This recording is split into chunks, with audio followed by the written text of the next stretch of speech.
আমার জীবন থেকে 2টা বছর নষ্ট করে দিছে। আমি কখনো আপনার জন্য শান্তিতে ক্লাস করতে পারিনি, ক্লাস থেকে বের করে নিয়ে আসছো। একটা ছেলেকে 2টা বছর অপেক্ষা করানোর পরে তার হাতে বিয়ের কার্ডটা ধরে দিচ্ছে। এটা ইম্পর্টেন্ট কথা। তাকায় আছেন কেন বলেন না? 2টা বছর ছটফট করছেন না কথাটা বলার জন্য?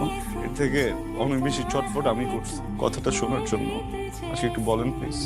শুনে এখান থেকে চলে যাবো, আমি কোনো সিন ক্রিয়েট করবো না। আমার দিকে তাকান। আমি তোমাকে ভালোবাসি।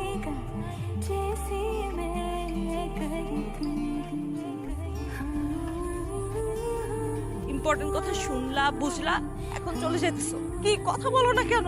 কারণ আমি কিছু বলতে আসিনি, শুনতে আসছিলাম। শুনে ফেলছি। আমি কি করব? বিয়ে করবেন, সংসার করবেন। এতগুলা মানুষের সামনে আমি কি বলছি সবাই শুনছে, তারপর আমার বিয়ে হবে তোমার মনে হয়? সরি, ভালো থাকবেন। ওকে।